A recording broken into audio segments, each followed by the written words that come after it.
The Cloak, by Nikolai Gogol. Part 1. In the department of— But it is better not to mention the department. The touchiest things in the world are departments, regiments, courts of justice, in a word, all branches of public service. Each individual nowadays thinks all society insulted in his person.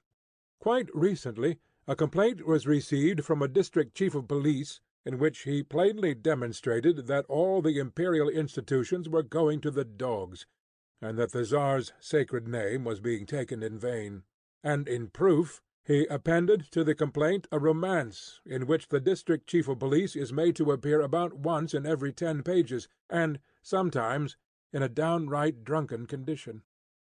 Therefore, in order to avoid all unpleasantness, it will be better to designate the department in question as a certain department.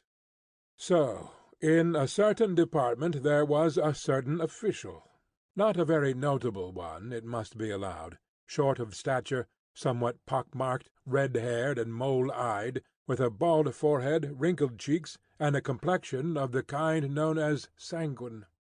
The St. Petersburg climate was responsible for this.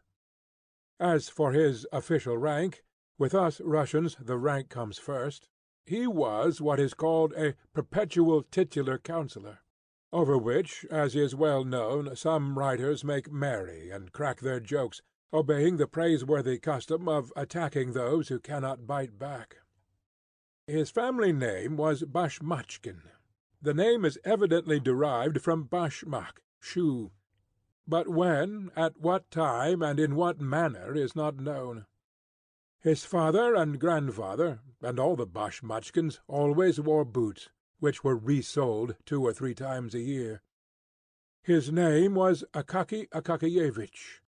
It may strike the reader as rather singular and far-fetched, but he may rest assured that it was by no means far-fetched, and that the circumstances were such that it would have been impossible to give him any other.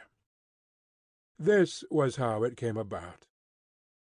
Akaky Akakiyevich was born, if my memory fails me not, in the evening on the 23rd of March. His mother, the wife of a government official and a very fine woman, made all due arrangements for having the child baptized.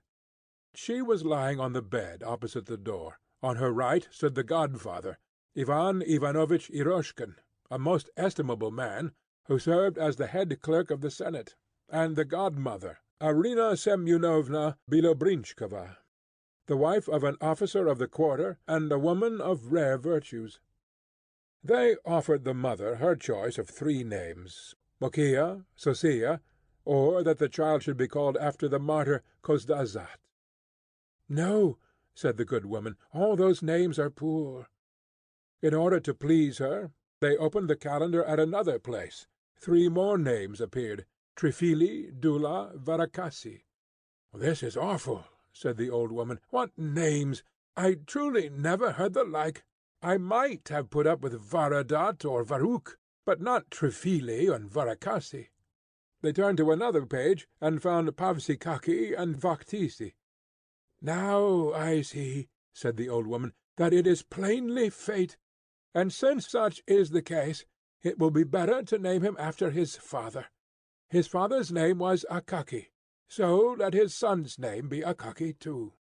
In this manner he became Akaky Akakiyevich. They christened the child, whereat he wept and made a grimace, as though he foresaw that he was to be a titular councillor. In this manner did it all come about. We have mentioned it in order that the reader might see for himself that it was a case of necessity, and that it was utterly impossible to give him any other name. When and how he entered the department, and who appointed him, no one could remember.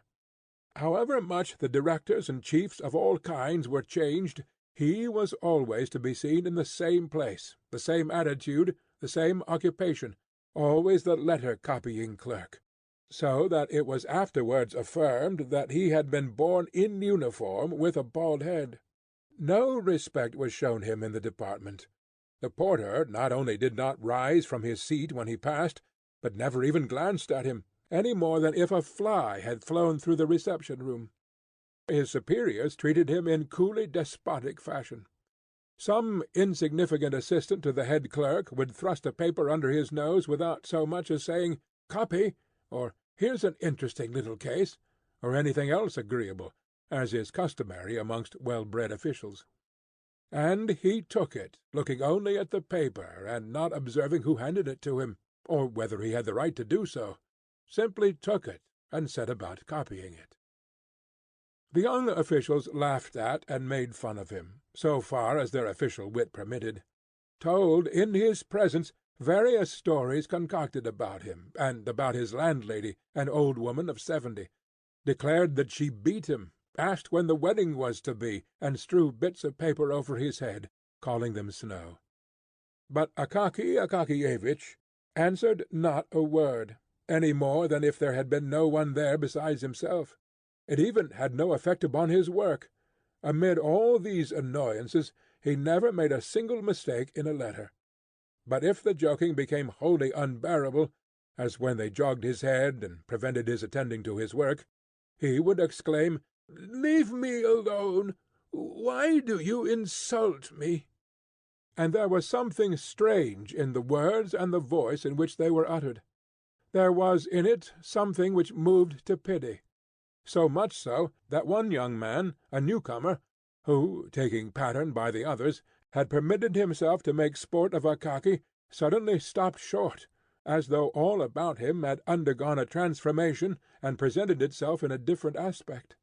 Some unseen force repelled him from the comrades whose acquaintance he had made on the supposition that they were decent, well-bred men.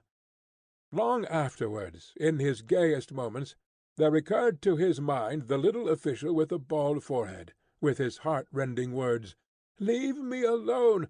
Why do you insult me?" In these moving words other words resounded. "I am thy brother." And the young man covered his face with his hand, and many a time afterwards, in the course of his life, shuddered at seeing how much inhumanity there is in man, how much savage coarseness is concealed beneath refined, cultured, worldly refinement, and even, O God, in that man whom the world acknowledges as honourable and upright. It would be difficult to find another man who lived so entirely for his duties. It is not enough to say that Akaky laboured with zeal. No, he laboured with love. In his copying he found a varied and agreeable employment. Enjoyment was written on his face. Some letters were even favourites with him, and when he encountered these, he smiled, winked, and worked with his lips, till it seemed as though each letter might be read in his face as his pen traced it. If his pay had been in proportion to his zeal, he would, perhaps, to his great surprise, have been made even a councillor of state. But he worked, as his companions, the wits, put it, like a horse in a mill. However, it would be untrue to say that no attention was paid to him. One director, being a kindly man, and desirous of rewarding him for his long service, ordered him to be given something more important than mere copying. So he was ordered to make a report of an already concluded affair to another department, the duty consisting simply in changing the heading and altering a few words from the first to the third person. This caused him so much toil that he broke into a perspiration, rubbed his forehead, and finally said, "No, give me rather something to copy." After that they let him copy on forever. Outside this copying it appeared that nothing existed for him. He gave no thought to his clothes. His uniform was not green, but a sort of rusty meal colour. The collar was low, so that his neck, in spite of the fact that it was not long, seemed inordinately so as it emerged from it, like the necks of the plaster cats which pedlars carry about on their heads. And something was always sticking to his uniform, either a bit of hay or some trifle. Moreover, he had a peculiar knack, as he walked along the street, of arriving beneath a window just as all sorts of rubbish was being flung out of it. Hence he always bore about on his hat scraps of melon rinds and other such articles. Never once in his life did he give heed to what was going on every day to the street, while it was well known that his young brother officials trained the range of their glances till they could see when any one's trouser-straps came undone upon the opposite sidewalk, which always brought a malicious smile to their faces. But Akaky Akakiyevich saw in all things the clean, even strokes of his written lines, and only when a horse thrust his nose from some unknown quarter over his shoulder, and sent a whole gust of wind down his neck from his nostrils, did he observe that he was not in the middle of a line, but in the middle of the street. On reaching home, he sat down at once at the table, sipped his cabbage soup up quickly, and swallowed a bit of beef with onions, never noticing their taste, and gulping down everything with flies and anything else which the Lord happened to send at the moment. When he saw that his stomach was beginning to swell, he rose from the table and copied papers which he had brought home. If there happened to be none, he took copies for himself, for his own gratification, especially if the document was noteworthy, not on account of its style, but of its being addressed to some distinguished person. Even at the hour when the grey St. Petersburg sky had quite disappeared, and all the official world had eaten or dined, each as he could, in accordance with the salary he received and his own fancy, when all were resting from the department jar of pens, running to and fro, for their own or other people's indispensable occupations, and from all the work that an uneasy man makes willingly for himself rather than what is necessary, when officials hasten to dedicate to pleasure the time which is left to them, one, bolder than the rest, going to the theatre, another into the street looking under the bonnets, another wasting his evening in compliments to some pretty girl, the star of a small official circle, another, and this is the common case of all, visiting his comrades on the third or fourth floor, in two small rooms with an anteroom or kitchen, and some pretensions to fashion, such as a lamp or some other trifle which has cost many a sacrifice of dinner or pleasure trip. In a word, at that hour when all officials disperse among the contracted quarters of their friends to play whist, as they sip their tea from glasses with a kopek's worth of sugar, smoke long pipes, relate at times some bits of gossip which a Russian man can never, under any circumstances, refrain from, and when there is nothing else to talk of, repeat eternal anecdotes about the commandant to whom they had sent word that the tails of the horses on the Falconet monument had been cut off, when all strive to divert themselves, Akaky Akakiyevich indulged in no kind of diversion. No one could even say that they had seen him at any kind of evening party. Having written to his heart's content, he lay down to sleep, smiling at the thought of the coming day, of what God might send him to copy on the morrow. Thus flowed on the peaceful life of the man, who, with a salary of 400 roubles, understood how to be content with his lot. And thus it would have continued to flow on, perhaps to extreme old age, were it not that there are various ills strewn along the path of life for titular councillors, as well as for private, actual, court, and every other species of councillor, even to those who never give any advice or take any themselves. There exists in St. Petersburg a powerful foe of all who receive a salary of 400 roubles a year, or thereabouts. This foe is no other than the northern cold, although it is said to be very healthy. At 9 o'clock in the morning, at the very hour when the streets are filled with men bound for the various official departments, it begins to bestow such powerful and piercing nips on all noses impartially, that the poor officials really do not know what to do with them. At an hour when the foreheads of even those who occupy exalted positions ache with the cold, and tears start to their eyes, the poor titular councillors are sometimes quite unprotected.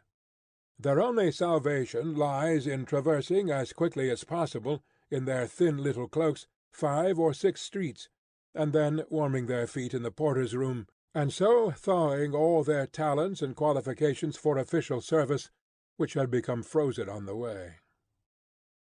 Akaky Akakiyevich had felt for some time that his back and shoulders were paining with peculiar poignancy, in spite of the fact that he tried to traverse the distance with all possible speed. He began finally to wonder whether the fault did not lie in his cloak. He examined it thoroughly at home, and discovered that in two places, namely on the back and shoulders, it had become thin as gauze. The cloth was worn to such a degree that he could see through it, and the lining had fallen into pieces. You must know that Akaky Akakiyevich's cloak served as an object of ridicule to the officials. They even refused it the noble name of cloak, and called it a cape. In fact, it was of singular make, its colour diminishing year by year to serve to patch its other parts. The patching did not exhibit great skill on the part of the tailor, and was, in fact, baggy and ugly. Seeing how the matter stood, Akaky Akakiyevich decided that it would be necessary to take the cloak to Petrovic, the tailor, who lived somewhere on the fourth floor up a dark staircase, and who, in spite of his having but one eye and pock-marks all over his face, busied himself with considerable success in repairing the trousers and coats of officials and others. That is to say, when he was sober, and not nursing some other scheme in his head. It is not necessary to say much about this tailor, but as it is the custom to have the character of each personage in a novel clearly defined, there is no help for it. So here is Petrovich the tailor. At first he was called Grigory, and was some gentleman's serf. He commenced calling himself Petrovich from the time when he received his free papers, and further began to drink heavily on all holidays, at first on the great ones, and then on all church festivals without discrimination, wherever a cross stood in the calendar. On this point he was faithful to ancestral custom, and when quarrelling with his wife, he called her a low female and a German. As we have mentioned his wife, it will be necessary to say a word or two about her. Unfortunately, little is known of her, beyond the fact that Petrovich had a wife who wore a cap and a dress, but could not lay claim to beauty. At least, no one but the soldiers of the guard even looked under her cap when they met her. Ascending the staircase which led to Petrovich's room, which staircase was all soaked with dish-water, and reeked with the smell of spirits which affects the eyes, and is an inevitable adjunct to all dark stairways in St. Petersburg houses, ascending the stairs, Akaky Akakiyevich pondered how much Petrovich would ask, and mentally resolved not to give more than 2 roubles. The door was open, for the mistress, in cooking some fish, had raised such a smoke in the kitchen that not even the beetles were visible. Akaky Akakiyevich passed through the kitchen unperceived, even by the housewife, and at length reached a room where he beheld Petrovich seated on a large unpainted table, with his legs tucked under him like a Turkish pasha. His feet were bare, after the fashion of tailors as they sit at work, and the first thing which caught the eye was his thumb, with a deformed nail thick and strong as a turtle's shell. About Petrovich's neck hung a skein of silk and thread, and upon his knees lay some old garment. He had been trying unsuccessfully for 3 minutes to thread his needle, and was enraged at the darkness and even at the thread, growling in a low voice, "It won't go through, the barbarian! You pricked me, you rascal!" Akaky Akakiyevich was vexed at arriving at the precise moment when Petrovich was angry. He liked to order something of Petrovich when he was a little downhearted, or, as his wife expressed it, when he had settled himself with brandy, the one-eyed devil. Under such circumstances Petrovich generally came down in his price very readily, and even bowed and returned thanks.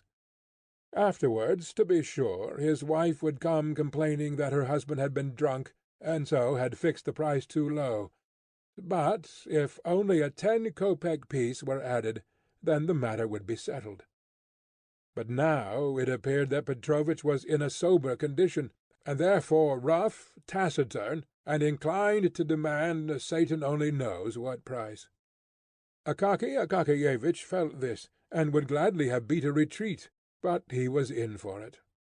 Petrovich screwed up his one eye very intently at him, and Akaky Akakiyevich involuntarily said, "How do you do, Petrovich?" "I wish you a good morning, sir," said Petrovich, squinting at Akaky Akakiyevich's hands to see what sort of booty he had brought.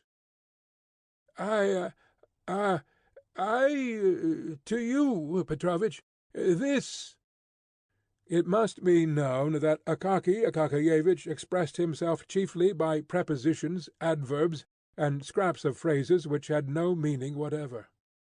If the matter was a very difficult one, he had a habit of never completing his sentences, so that frequently, having begun a phrase with the words, "This, in fact, is quite—" he forgot to go on, thinking he had already finished it. "What is it?" asked Petrovich, and with his one eye scanned Akaky Akakiyevich's whole uniform from the collar down to the cuffs, the back, the tails, the buttonholes, all of which were well known to him, since they were his own handiwork. Such is the habit of tailors. It is the first thing they do on meeting one. "But here, this, Petrovich, a cloak, a cloth, here, you see, everywhere, in different places, it is quite strong. It is a little dusty, and looks old, but it is new. Only here, in one place, it is a little, on the back, and here on one of the shoulders, it is a little worn, yes. Here on this shoulder it is a little. Do you see? That is all, and a little work."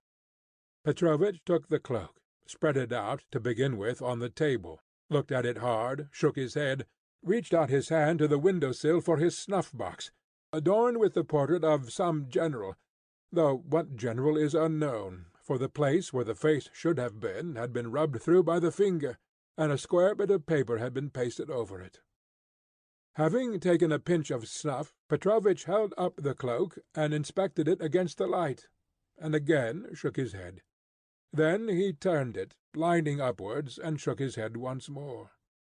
After which he again lifted the general adorned lid with its bit of pasted paper, and having stuffed his nose with snuff, closed and put away the snuff-box, and said finally, "No, it is impossible to mend it. It is a wretched garment." Akaky Akakiyevich's heart sank at these words. "Why is it impossible, Petrovich?" he said, almost in the pleading voice of a child. "All that ails it is that it is worn on the shoulders. You must have some pieces of—" "Yes, patches could be found. Patches are easily found," said Petrovich. "But there's nothing to sew them to. The thing is completely rotten. If you put a needle to it, see, it will give way. Let it give way, and you can put another patch at once. But there is nothing to put the patches on to. There's no use in strengthening it. It is too far gone. It's lucky that it's cloth, for if the wind were to blow, it would fly away." "Well, strengthen it again. How this, in fact—" "No," said Petrovich decisively. "There is nothing to be done with it. It's a thoroughly bad job. You'd better, when the cold winter weather comes on, make yourself some gaiters out of it, because stockings are not warm. The Germans invented them in order to make more money." Petrovich loved on all occasions to have a fling at the Germans. "But it is plain.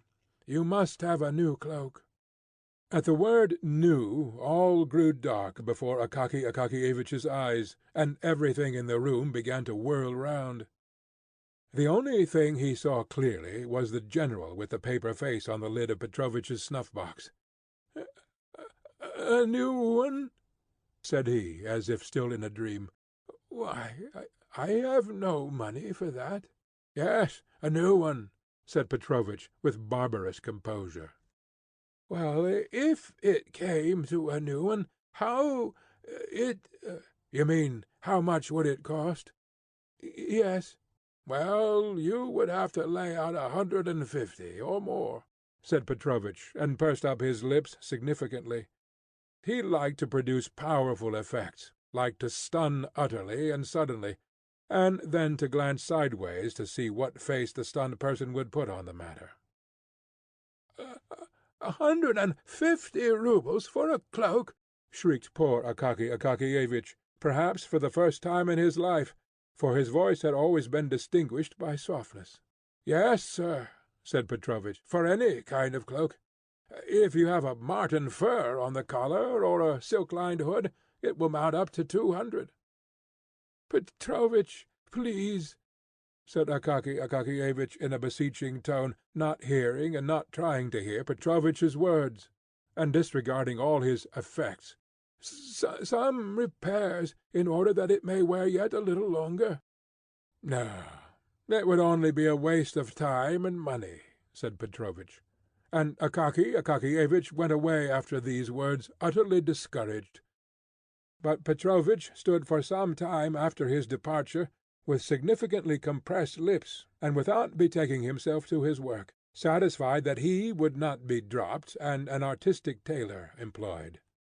Akaky Akakiyevich went out into the street as if in a dream. "Such an affair!" he said to himself. "I did not think it had come to—" And then, after a pause, he added, "Well, so it is. See what it has come to at last, and I never imagined that it was so." Then followed a long silence, after which he exclaimed, "Well, so it is. See what already. Nothing unexpected, that. It would be nothing. What a strange circumstance!" So saying, instead of going home, he went in exactly the opposite direction without suspecting it. On the way a chimney-sweep bumped up against him and blackened his shoulder, and a whole hatful of rubbish landed on him from the top of a house which was building. He did not notice it, and only when he ran against a watchman, who, having planted his halberd beside him, was shaking some snuff from his box into his horny hand, did he recover himself a little, and that because the watchman said, "Why are you poking yourself into a man's very face? Haven't you got the pavement?" This caused him to look about him, and turn towards home. There only he finally began to collect his thoughts, and to survey his position in its clear and actual light, and to argue with himself, sensibly and frankly, as with a reasonable friend, with whom one can discuss private and personal matters. "No," said Akaky Akakiyevich, "it is impossible to reason with Petrovich now. He is that. Evidently his wife has been beating him.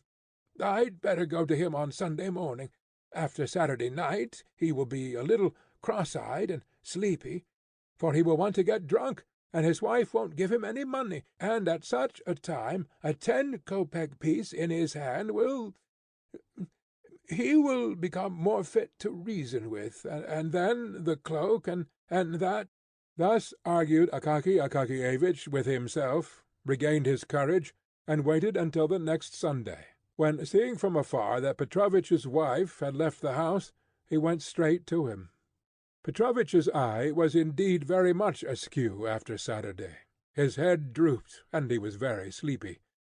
But for all that, as soon as he knew what it was a question of, it seemed as though Satan jogged his memory. "Impossible," said he. "Please to order a new one." Thereupon Akaky Akakiyevich handed over the 10-kopeck piece. "Thank you, sir. I will drink your good health," said Petrovich. "But as for the cloak, don't trouble yourself about it. It is good for nothing. I will make you a capital new one. So let us settle about it now." Akaky Akakiyevich was still for mending it, but Petrovich would not hear of it, and said, "I shall certainly have to make you a new one, and you may depend upon it that I shall do my best. It may even be, as the fashion goes, that the collar can be fastened by silver hooks under a flap." Then Akaky Akakiyevich saw that it was impossible to get along without a new cloak, and his spirit sank utterly. How, in fact, was it to be done? Where was the money to come from? He must have some new trousers, and pay a debt of long standing to the shoemaker for putting new tops to his old boots, and he must order 3 shirts from the seamstress, and a couple of pieces of linen. In short, all his money must be spent. and even if the director should be so kind as to order him to receive 45 or even 50 roubles instead of 40, it would be a mere nothing, a mere drop in the ocean towards the funds necessary for a cloak.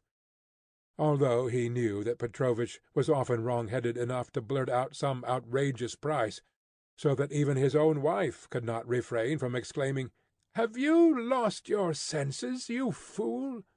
At one time he would not work at any price, and now it was quite likely that he had named a higher sum than the cloak would cost.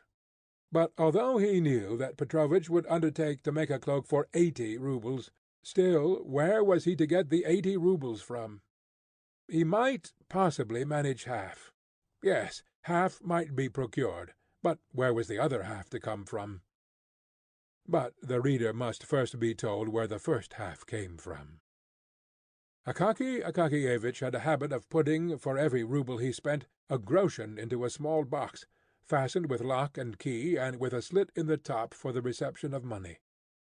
At the end of every half-year he counted over the heap of coppers and changed it for silver. This he had done for a long time, and in the course of years the sum had mounted up to over 40 roubles. Thus he had one half on hand. But where was he to find the other half? Where was he to get another 40 roubles from? Akaky Akakiyevich thought, and decided that it would be necessary to curtail his ordinary expenses for the space of 1 year at least, to dispense with tea in the evening, to burn no candles, and, if there was anything which he must do, to go into his landlady's room and work by her light. When he went into the street, he must walk as lightly as he could, and cautiously, upon the stones, almost upon tiptoe, in order not to wear his heels down in too short a time. He must give the laundress as little to wash as possible, and, in order not to wear out his clothes, he must take them off as soon as he got home, and wear only his cotton dressing-gown, which had been long and carefully saved. To tell the truth, it was a little hard for him at first to accustom himself to these deprivations, but he got used to them at length, after a fashion, and all went smoothly.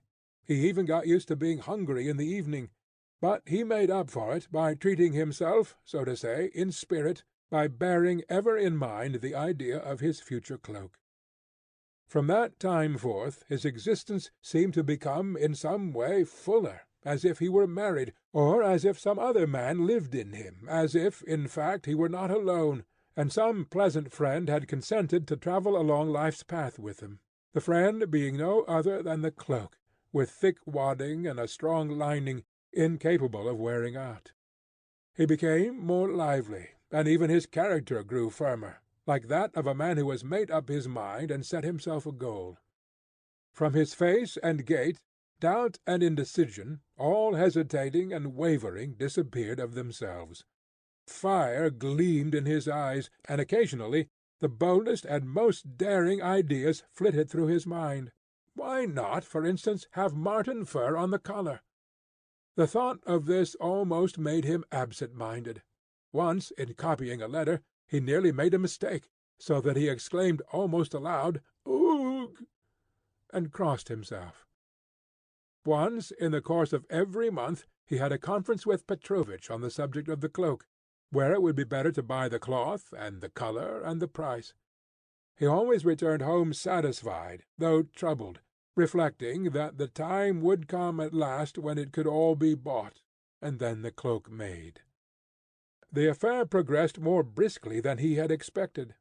Far beyond all his hopes, the director awarded neither 40 nor 45 roubles for Akaky Akakiyevich's share, but 60. Whether he suspected that Akaky Akakiyevich needed a cloak, or whether it was merely chance, at all events 20 extra roubles were by this means provided. This circumstance hastened matters. 2 or 3 months more of hunger, and Akaky Akakiyevich had accumulated about 80 roubles.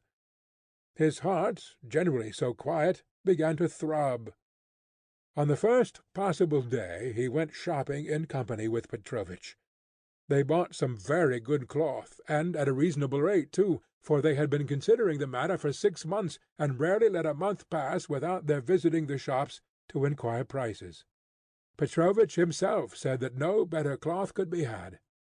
For lining they selected a cotton stuff, but so firm and thick that Petrovic declared it to be better than silk, and even prettier and more glossy. They did not buy the marten fur, because it was, in fact, dear, but in its stead they picked out the very best of catskin which could be found in the shop, and which might, indeed, be taken for marten at a distance. Petrovic worked at the cloak 2 whole weeks, but there was a great deal of quilting, otherwise it would have been finished sooner. He charged 12 roubles for the job. It could not possibly have been done for less. It was all sewed with silk in small double seams, and Petrovic went over each seam afterwards with his own teeth, stamping in various patterns.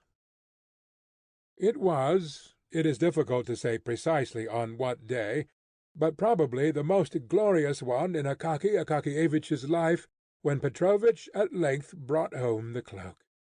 He brought it in the morning, before the hour when it was necessary to start for the department. Never did a cloak arrive so exactly in the nick of time, for the severe cold had set in, and it seemed to threaten to increase. Petrovic brought the cloak himself, as befits a good tailor. On his countenance was a significant expression, such as Akaky Akakiyevich had never beheld there.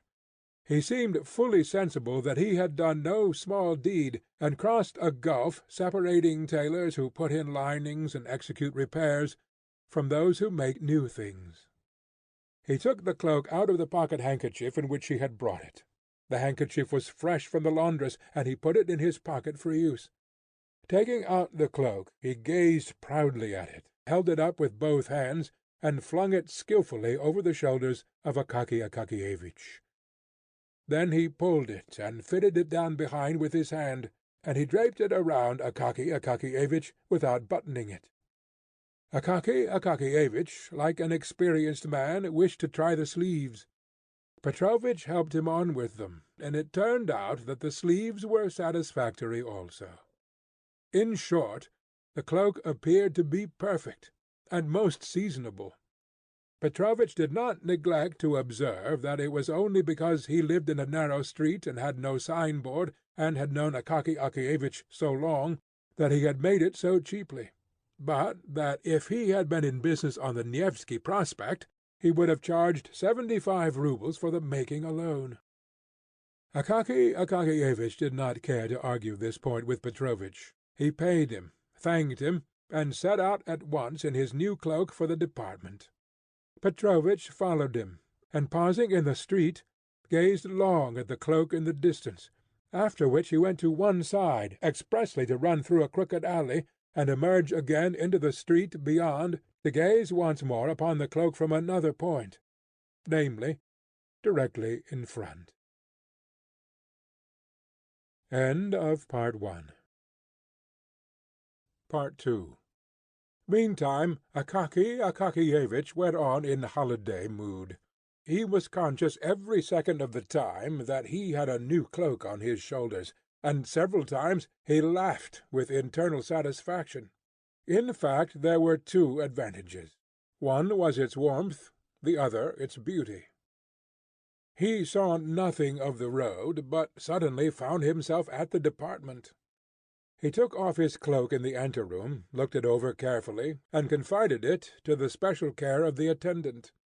It is impossible to say precisely how it was that every one in the department knew at once that Akaky Akakiyevich had a new cloak, and that the cape no longer existed. All rushed at the same moment into the anteroom to inspect it.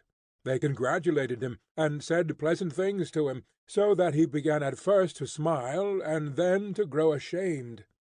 When all surrounded him and said that the new cloak must be christened, and that he must at least give them all a party, Akaky Akakiyevich lost his head completely, and did not know where he stood, what to answer, or how to get out of it. He stood blushing all over for several minutes, trying to assure them with great simplicity that it was not a new cloak, that it was in fact the old cape. At length one of the officials, assistant to the head clerk, in order to show that he was not at all proud and on good terms with his inferiors, said, "So be it. Only I will give the party instead of Akaky Akakiyevich. I invite you all to tea with me to-night. It just happens to be my name-day, too." The officials naturally at once offered the assistant clerk their congratulations, and accepted the invitation with pleasure. Akaky Akakiyevich would have declined, but all declared that it was discourteous, that it was simply a sin and a shame, and that he could not possibly refuse. Besides, the notion became pleasant to him when he recollected that he should thereby have a chance of wearing his new cloak in the evening also. That whole day was truly a most triumphant festival for Akaky Akakiyevich. He returned home in the most happy frame of mind, took off his cloak and hung it carefully on the wall, admiring afresh the cloth and the lining.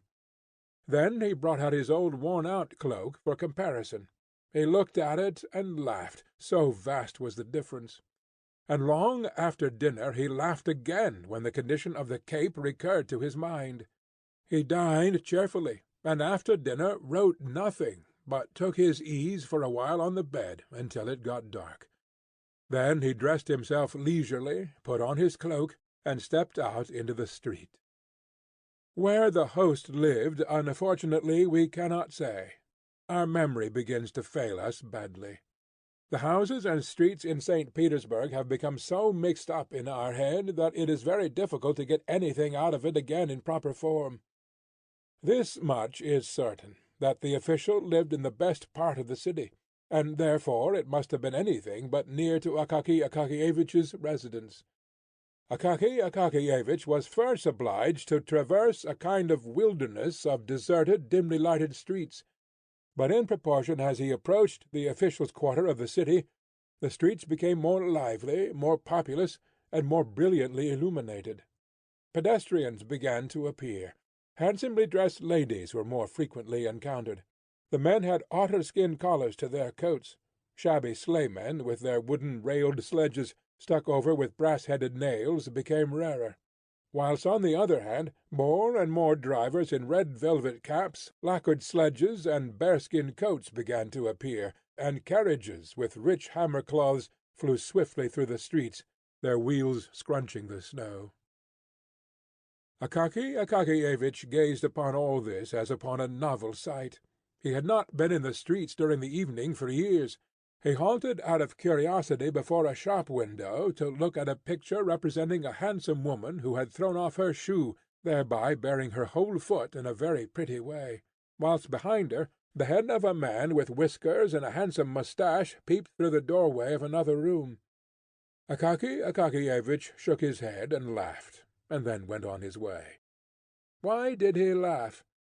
Either because he had met with a thing utterly unknown, but for which every one cherishes nevertheless some sort of feeling, or else he thought, like many officials, "Well, those French, what is to be said? If they do go in for anything of that sort, why—" But possibly he did not think at all. Akaky Akakiyevich at length reached the house in which the head clerk's assistant lodged. He lived in fine style. The staircase was lit by a lamp, his apartment being on the second floor. On entering the vestibule, Akaky Akakiyevich beheld a whole row of galoshes on the floor. Among them, in the centre of the room, stood a samovar, humming and emitting clouds of steam. On the walls hung all sorts of coats and cloaks, among which there were even some with beaver collars or velvet facings. Beyond, the buzz of conversation was audible, and became clear and loud when the servant came out with a trayful of empty glasses, cream-jugs, and sugar-bowls. It was evident that the officials had arrived long before, and had already finished their first glass of tea. Akaky Akakiyevich, having hung up his own cloak, entered the inner room.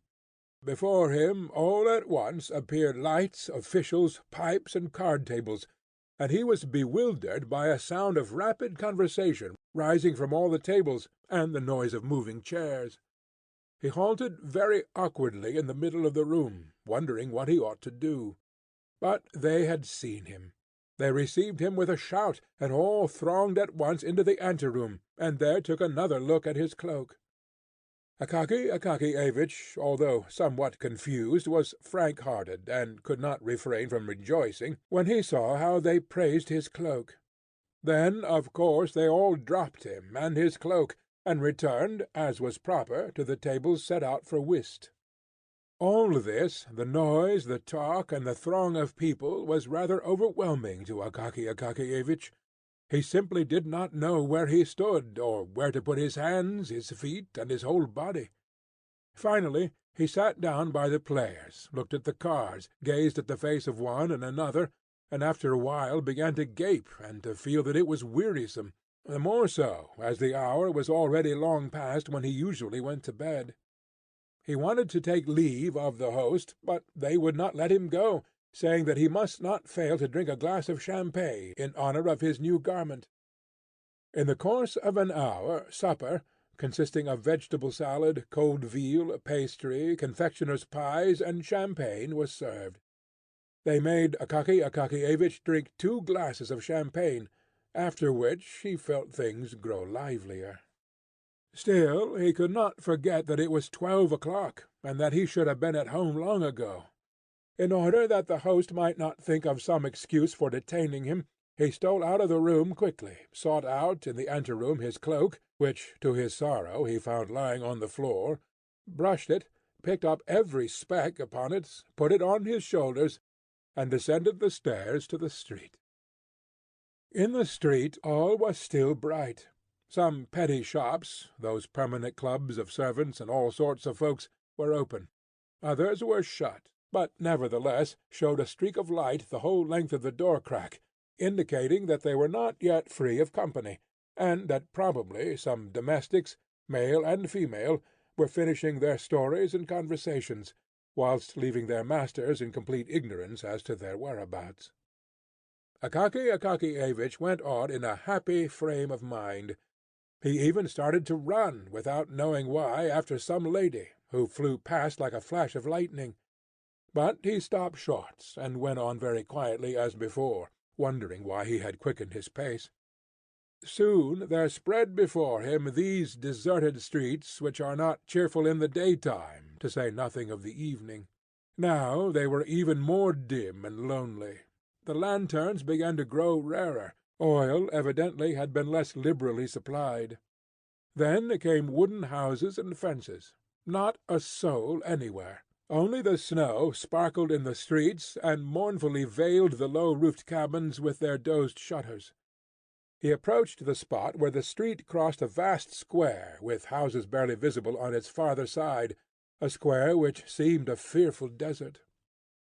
Afar, a tiny spark glimmered from some watchman's box, which seemed to stand on the edge of the world. Akaky Akakiyevich's cheerfulness diminished at this point in a marked degree. He entered the square, not without an involuntary sensation of fear, as though his heart warned him of some evil. He glanced back, and on both sides it was like a sea about him.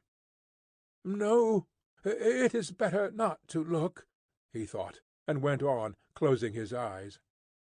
When he opened them, to see whether he was near the end of the square, he suddenly beheld, standing just before his very nose, some bearded individuals of precisely what sort he could not make out.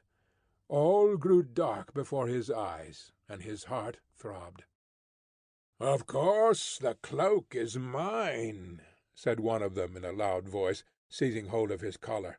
Akaky Akakiyevich was about to shout, "Help!" when the second man thrust a fist, about the size of an official's head, at his very mouth, muttering, "Just you dare to scream!" Akaky Akakiyevich felt them strip off his cloak and give him a kick. He fell headlong upon the snow, and felt no more. In a few minutes he recovered consciousness and rose to his feet, but no one was there. He felt that it was cold in the square, and that his cloak was gone. He began to shout, but his voice did not appear to reach the outskirts of the square. In despair, but without ceasing to shout, he started at a run across the square, straight towards the watch-box, beside which stood the watchman, leaning on his halberd, and apparently curious to know what kind of a customer was running towards him shouting. Akaky Akakiyevich ran up to him and began, in a sobbing voice, to shout that he was asleep and attended to nothing, and did not see when a man was robbed. The watchman replied that he had seen two men stop him in the middle of the square, but supposed that they were friends of his, and that, instead of scolding vainly, he had better go to the police on the morrow, so that they might make a search for whoever had stolen the cloak.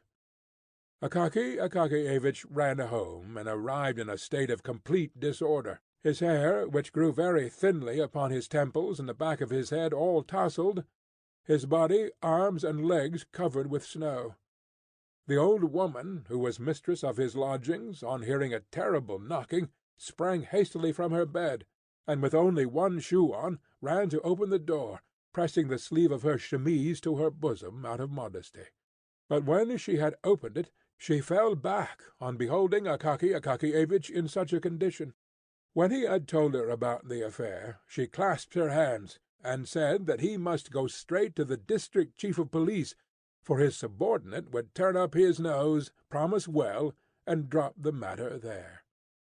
The very best thing to do, therefore, would be to go to the district chief, whom she knew, because Finnish Anna, her former cook, was now nurse at his house. She often saw him passing the house, and he was at church every Sunday, praying, but at the same time gazing cheerfully at everybody, so that he must be a good man, judging from all appearances. Having listened to this opinion, Akaky Akakiyevich betook himself sadly to his room, and how he spent the night there, any one who can put himself in another's place may readily imagine. Early in the morning he presented himself at the district chief's, but was told the official was asleep. He went again at 10, and was again informed that he was asleep. At 11, and they said, "The superintendent is not at home." At dinner-time, and the clerks in the anteroom would not admit him on any terms, and insisted upon knowing his business. So that at last, for once in his life, Akaky Akakiyevich felt an inclination to show some spirit, and said curtly that he must see the chief in person, that they ought not to presume to refuse him entrance, that he came from the Department of Justice, and that when he complained of them, they would see. The clerks dared make no reply to this, and one of them went to call the chief, who listened to the strange story of the theft of the coat. Instead of directing his attention to the principal points of the matter, he began to question Akaky Akakiyevich. Why was he going home so late? Was he in the habit of doing so, or had he been to some disorderly house? So that Akaky Akakiyevich got thoroughly confused, and left him without knowing whether the affair of his cloak was in proper train or not. All that day, for the first time in his life, he never went near the department. The next day he made his appearance, very pale and in his old cape, which had become even more shabby. The news of the robbery of the cloak touched many, although there were some officials present who never lost an opportunity, even such a one as the present, of ridiculing Akaky Akakiyevich. They decided to make a collection for him on the spot, but the officials had already spent a great deal in subscribing for the director's portrait, and for some book, at the suggestion of the head of that division, who was a friend of the author, and so the sum was trifling. One of them, moved by pity, resolved to help Akaky Akakiyevich with some good advice at least, and told him that he ought not to go to the police, for although it might happen that a police officer, wishing to win the approval of his superiors, might hunt up the cloak by some means, still his cloak would remain in the possession of the police if he did not offer legal proof that it belonged to him. The best thing for him, therefore, would be to apply to a certain prominent personage, since this prominent personage, by entering into relation with the proper persons, could greatly expedite the matter. As there was nothing else to be done, Akaky Akakiyevich decided to go to the prominent personage. What was the exact official position of the prominent personage remains unknown to this day. The reader must know that the prominent personage had but recently become a prominent personage, having up to that time been only an insignificant person. Moreover, His present position was not considered prominent in comparison with others still more so. But there is always a circle of people to whom what is insignificant in the eyes of others is important enough. Moreover, he strove to increase his importance by sundry devices. For instance, he managed to have the inferior officials meet him on the staircase when he entered upon his service. No one was to presume to come directly to him, but the strictest etiquette must be observed. The collegiate recorder must make a report to the government secretary, the government secretary to the titular councillor, or whatever other man was proper, and all business must come before him in this manner. In Holy Russia all is thus contaminated with the love of imitation. Every man imitates and copies his superior. They even say that a certain titular councillor, when promoted to the head of some small separate office, immediately partitioned off a private room for himself, called it the audience-chamber, and posted at the door a lackey with red collar and braid, who grasped the handle of the door and opened to all comers, though the audience-chamber would hardly hold an ordinary writing-table. The manners and customs of the prominent personage were grand and imposing, but rather exaggerated. The main foundation of his system was strictness. Strictness, strictness, and always strictness, he generally said, and at the last word he looked significantly into the face of the person to whom he spoke. But there was no necessity for this, for the half-score of subordinates, who formed the entire force of the office, were properly afraid. On catching sight of him afar off, they left their work and waited, drawn up in line, until he had passed through the room. His ordinary converse with his inferiors smacked of sternness, and consisted chiefly of 3 phrases. "How dare you?" "Do you know whom you are speaking to?" "Do you realize who is standing before you?" Otherwise he was a very kind-hearted man, good to his comrades, and ready to oblige. But the rank of general threw him completely off his balance. On receiving any one of that rank he became confused, lost his way, as it were, and never knew what to do. If he chanced to be among his equals, he was still a very nice kind of man, a very good fellow in many respects, and not stupid. But the very moment that he found himself in the society of people but one rank lower than himself, he became silent. And his situation aroused sympathy, the more so as he felt himself that he might have been making an incomparably better use of his time. In his eyes there was sometimes visible a desire to join some interesting conversation or group, but he was kept back by the thought, would it not be a very great condescension on his part? Would it not be familiar, and would he not thereby lose his importance? And in consequence of such reflections he always remained in the same dumb state, uttering from time to time a few monosyllabic sounds, and thereby earning the name of the most wearisome of men. To this prominent personage Akaky Akakiyevich presented himself, and this at the most unfavourable time for himself, though opportune for the prominent personage. The prominent personage was in his cabinet, conversing very gaily with an old acquaintance and companion of his childhood, whom he had not seen for several years, and who had just arrived, when it was announced to him that a person named Bashmachkin had come. He asked abruptly, "Who is he?" "Some official," he was informed. "Ah, he can wait. This is no time for him to call," said the important man. It must be remarked here that the important man lied outrageously. He had said all he had to say to his friend long before, and the conversation had been interspersed for some time with very long pauses, during which they merely slapped each other on the leg and said, "You think so, Ivan Abramovitch?" "Just so, Stepan Varlamovitch."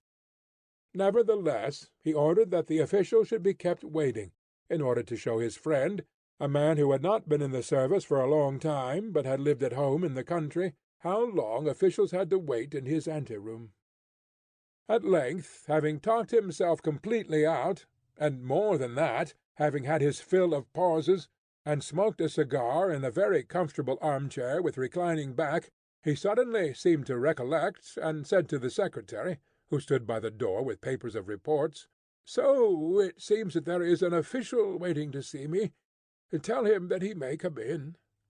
On perceiving Akaky Akakiyevich's modest mien and his worn uniform, he turned abruptly to him and said, "What do you want?"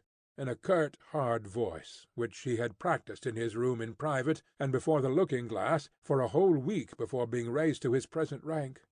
Akaky Akakiyevich, who was already imbued with a due amount of fear, became somewhat confused, and, as well as his tongue would permit, explained, with a rather more frequent addition than usual of the word that his cloak was quite new, and had been stolen in the most inhuman manner, that he had applied to him in order that he might, in some way, by his intermediation, that he might enter into correspondence with the chief of police and find the cloak.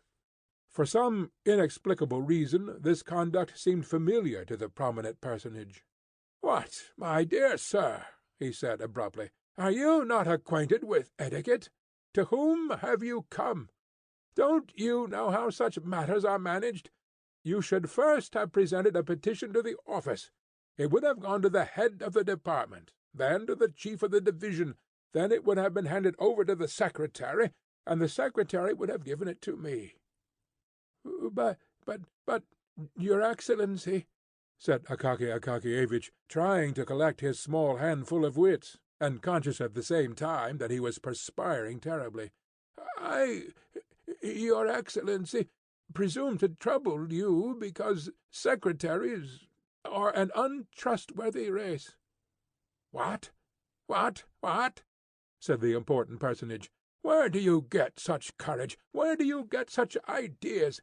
What impudence towards their chiefs and superiors has spread among the young generation?" The prominent personage apparently had not observed that Akaky Akakiyevich was already in the neighbourhood of 50. If he could be called a young man, it must have been in comparison with some one who was 70. "Do you know to whom you are speaking? Do you realize who is standing before you? Do you realize it? Do you realize it, I ask you?" Then he stamped his foot and raised his voice to such a pitch that it would have frightened even a different man from Akaky Akakiyevich. Akaky Akakiyevich's senses failed him. He staggered, trembled in every limb, and, if the porters had not run in to support him, would have fallen to the floor. They carried him out insensible. But the prominent personage, gratified that the effect should have surpassed his expectations, and quite intoxicated with the thought that his word could even deprive a man of his senses, glanced sideways at his friend in order to see how he looked upon this, and perceived, not without satisfaction, that his friend was in a most uneasy frame of mind, and even beginning on his part to feel a trifle frightened. Akaky Akakiyevich could not remember how he descended the stairs and got into the street. He felt neither his hands nor feet. Never in his life had he been so rated by any high official, let alone a strange one. He went staggering on through the snowstorm which was blowing in the streets, with his mouth wide open. The wind, in St. Petersburg fashion, darted upon him from all quarters, and down every cross-street. In a twinkling it had blown a quinsy into his throat, and he reached home unable to utter a word. His throat was swollen, and he lay down on his bed. So powerful is sometimes a good scolding. The next day a violent fever developed. Thanks to the generous assistance of the St. Petersburg climate, the malady progressed more rapidly than could have been expected, and when the doctor arrived, he found, on feeling the sick man's pulse, that there was nothing to be done except to prescribe a poultice, so that the patient might not be left entirely without the beneficent aid of medicine. But at the same time he predicted his end in 36 hours. After this he turned to the landlady and said, "And as for you, don't waste your time on him. Order his pine coffin now, for an oak one will be too expensive for him." Did Akaky Akakiyevich hear these fatal words? And if he heard them, did they produce any overwhelming effect upon him? Did he lament the bitterness of his life? We know not, for he continued in a delirious condition. Visions incessantly appeared to him, each stranger than the other. Now he saw Petrovic, and ordered him to make a cloak, with some traps for robbers, who seemed to him to be always under the bed, and he cried every moment to the landlady to pull one of them from under his coverlet. Then he inquired why his old mantle hung before him when he had a new cloak.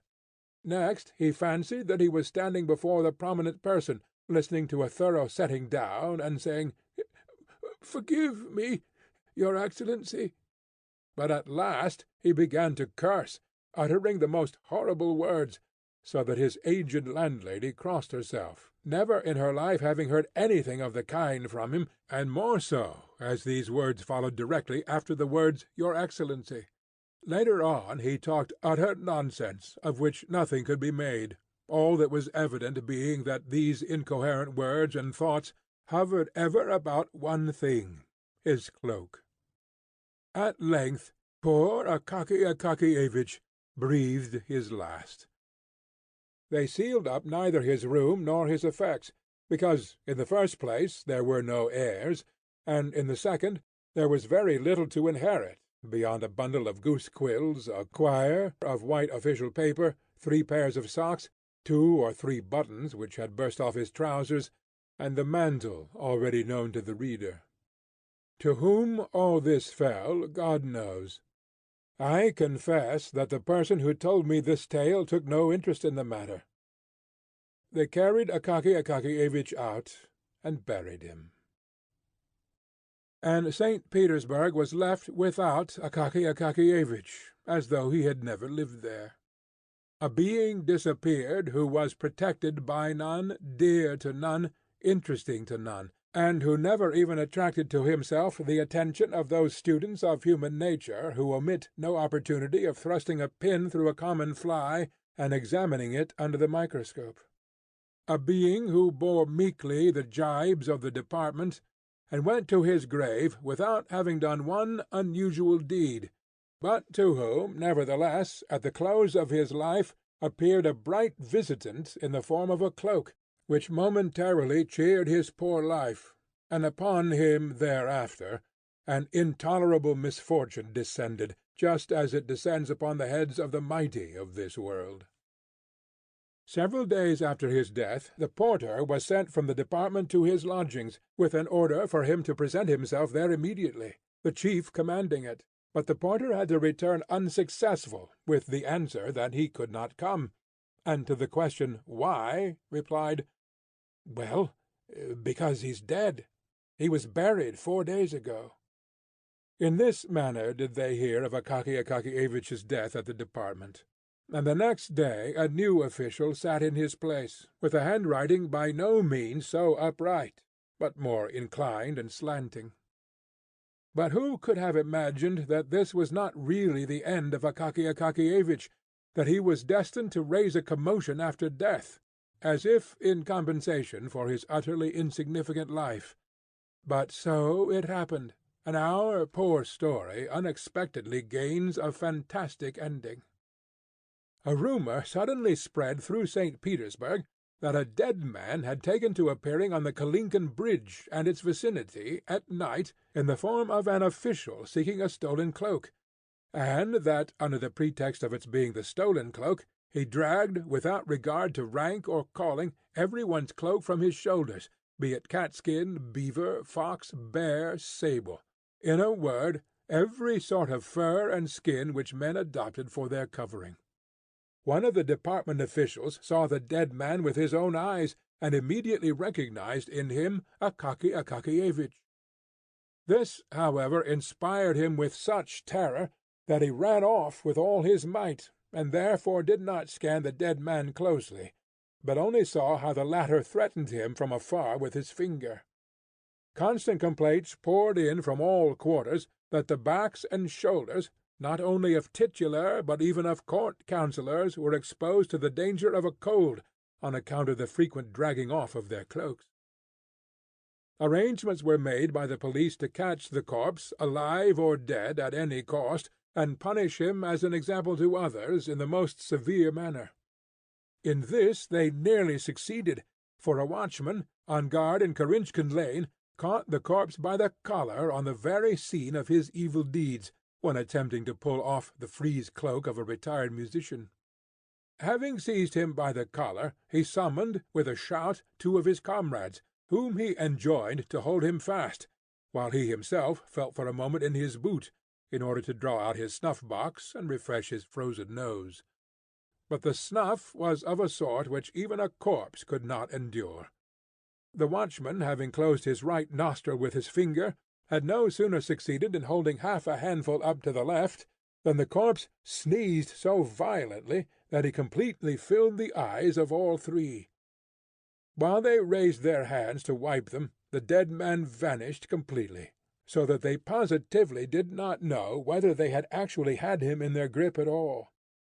Thereafter the watchmen conceived such a terror of dead men that they were afraid even to seize the living, and only screamed from a distance, "Hey there! Go your way!" So the dead official began to appear even beyond the Kalinkin bridge, causing no little terror to all timid people. But we have totally neglected that certain prominent personage who may really be considered as the cause of the fantastic turn taken by this true history. First of all, justice compels us to say that after the departure of poor annihilated Akaky Akakievitch, he felt something like remorse. Suffering was unpleasant to him, for his heart was accessible to many good impulses, in spite of the fact that his rank often prevented his showing his true self.